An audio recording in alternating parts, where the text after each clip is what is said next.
Can we give a massive cheer for Fean?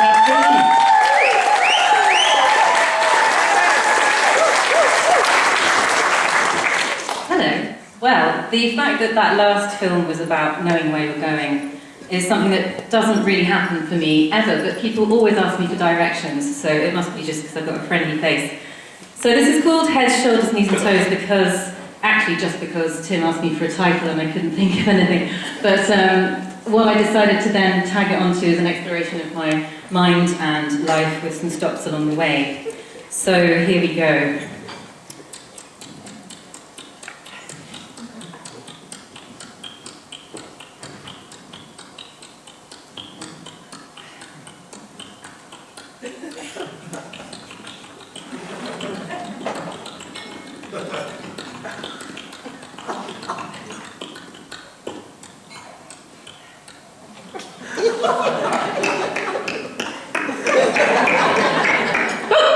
Shit. That's how my brain works. So basically, thank you. That's 15 minutes done already, right? So I'm also time blind. So I am 42 years old and was diagnosed with ADHD. It must be a year and a half ago or something now. Ned Hallowell, who is the guru of attention deficit hyperactivity disorder, which is its name in full, and he's written loads of books on it, says that it's like having a brain that is a Ferrari with bicycle brakes. So actually the issue is not that you have a deficit of attention, it's that your attention is everywhere, all the time, and that you're not very good at regulating it. So I like to liken it to Roadrunner, because I think actually that's a bit more friendly than a Ferrari, and it runs away, it runs quite fast, but it always comes and checks that its friend's okay, down the hole, or wherever it might be, and then runs on again with a little meep-meep. So when I was at school, people asked, who was your character as friends, who are you most like? And everyone said, Kath, Phoebe, because a bit of an airhead, a little bit kind of dreamy, bit of a daydreamer, quite creative, and I don't know, I was just getting into silly scrapes. So that happened a lot. I think that for all of us during lockdown, we had a bit of an experience of what it's like to have ADHD.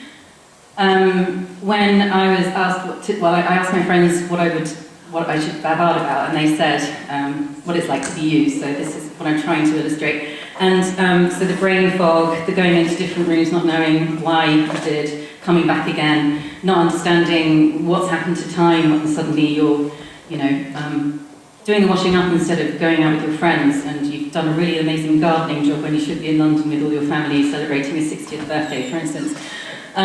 This particular picture I wanted to share with you because during lockdown, I've got a 6-year-old son, and we hadn't been able to connect with his friends very much, so we set up a CAF story time online. Got some mums in the audience who tuned in, and it was kind of for Arlo, but it was also for me really, because the kind of 4 and 5 and 6-year-olds that I was connecting with are on my level totally. So I did read this aloud to the kids, and I said, they went hunting for the dew of the sea, thunder plants and dead man's balls. So that was a slight accident, which I had to kind of cover up. As the mums are kind of peeling away in the background laughing, and the kids don't even notice that I've said anything wrong. So basically ADHD is often a cousin of other neurodiversity markers like dyslexia, for instance, and fumbling with your words. This is a school report of mine, and it says, Catherine is capable of working very well when self-motivated, but too often daydreams or becomes distracted from her own work in order to help others. When criticised, can be stubborn and generally needs to make more effort. However, she has made progress. And then Mrs. Sawtell, I feel that Catherine is an intelligent little girl who could really work harder. Art is obviously her first love. And she did talk like that, and I did get a house point for doing an impression of her at school. I was 5. So the idea of working harder at 5 is pretty nuts.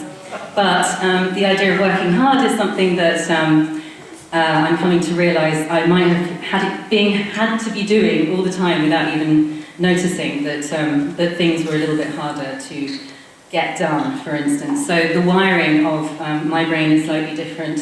I love the idea of difference rather than disability or disorder. I think, you know, shouldn't be allowed unless it's disco. Like, it's just not a good idea. What this allows me to do with this brain that I have is to make connections, see shapes, see spaces that other people might not be able to see, and especially within community settings, to kind of scan for projects, make funding fun, and get people together to get projects done. So I was invited by a group called Studio Weave, who are architects based in London, to be the person to talk to the humans, because often in architecture you go so far into another language and into another space, and you kind of lose people along the way. So I was always the one saying, yeah, but how would you explain that to your granny, you know? So, and it was good fun to do that. Another image that I've chosen is by a local artist here, Emma Harding, who focuses her work mostly around dementia and the brain. So this idea of kind of nature coming in and out and connecting everything really appeals to me, because one thing that does slow me down, and I'm looking at the timer and I need to slow down, is being in nature and actually absorbing, you know, being by the sea. We're very, very privileged here in Hastings to have, and St Leonards, to have the sea on our doorsteps, and the fantastic national parks that we have as well.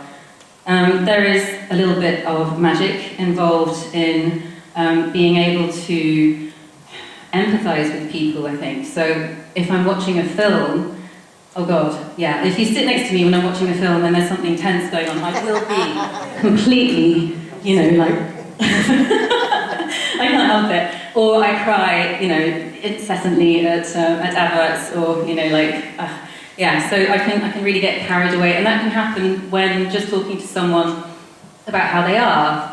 You can kind of absorb a bit of that. So now I'm learning to manage parts of, you know, giving myself a little break, having little quiet times, looking after myself, my body, my brain. The harder sides of having ADHD are definitely, for me, clutter. This is a birthday card that a friend of mine made for me. And that's me trying to push all the shit back in my room. And that was at my parents' house. We were renting from them. And I was in charge of looking after the management of the place and talking to the estate agents. We interviewed 3 estate agents to come in and maybe manage it. And one guy was like, that room, that's just, oh my God, like that, what, is your housemate okay? I was like, I know, she's just awful. Anyway.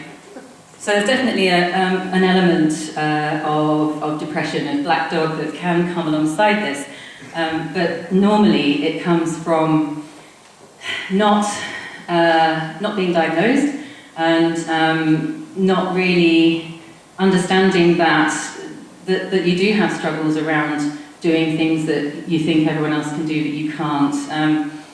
I don't know, turning up really late to things. Yeah, there's a lot of shame, self kind of doubt involved in my sort of inner dialogue that goes on, monologue dialogue, when, you know, this right now is fine, but in a kind of big community chat setting, there can be moments where I feel a little bit kind of unsure and quite vulnerable. So the issue around ADHD and diagnosis, in particular for women past 40, is that you are quite used to learning how to mask, how to pretend that everything's fine, how to kind of nod along when you can't hear what the person's saying, but you know how to be, you know, empathic and friendly looking. So no offence, guys, if I've done that to any of you. Oops. Okay, the next picture I wanted to show is of Arthur. Now, he's kind of become my new best friend. And Kat, who's here today, leads Equine Affinity, which is a group who do horse walks and guided walks with horses, and you literally just walk along with a horse. But the fact is, horses are hugely intuitive beings, and they can reflect back to you what you are feeling. If you, for instance, I was walking along and chatting, and I said, I'm not sure if I should work with this counsellor. I think I'll just carry on working with this counsellor. And then the horse just stopped. So there's a lot of metaphor involved, and there's a lot of interpretation, and it's down to your personal interpretation, how you take anything when you're in a therapy setting, isn't it? So, but the fact that Arthur stopped when I was like, yeah, I'm going to carry on with this therapist who I'm working with was really interesting. So we both stopped and said, that's interesting, the horse stopped. And before doing this talk today, actually, we went up to the ridge and had a little walk with Arthur, and I think, yes, another kind of tip for anybody is to get back into your body, you know.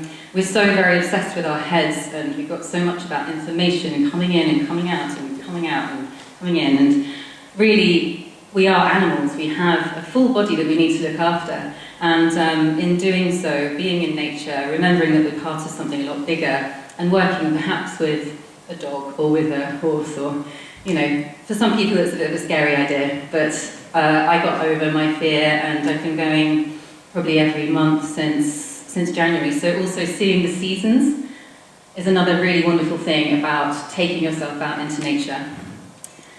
Another thing that I've realised I need in my life is making things. So this is my Bill and Ben pot that I made for my mother-in-law, and I didn't really know what I was going to do when I started making it, but it turned out to be this big pot that I then took home in a taxi, like strapped it in, and I'm really proud of it. It's something that I know I need in my life, kind of working with clay, working with the earth. Again, there must be something really kind of primordial about actually just playing with mud, you know? Oh my God, I'm so quick. Right, we've got 4 minutes. Okay, the next slide was just to say that,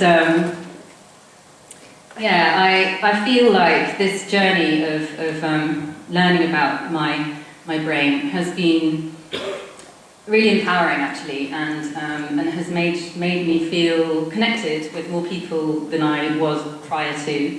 I've been, you know, kind of came out on Facebook and said, hey, I think I'm neurodiverse, and lots of people went, me too, yeah, oh, yeah, I think I am. And there are some friends who are fine with not really looking into it, but that kind of know what their quirks are, what their differences are, and how to manage them, because, yeah, again, when you get this old or older, you know what you're doing. There are certain coping mechanisms that you've already put in place to make life easier for you. You might put alarms on your phone, you might have a coach. Yeah, I'm still working out the time thing, but yeah, the thumbs up is to say, you know, like, I'm different and I'm all right. So that is the end of my talk.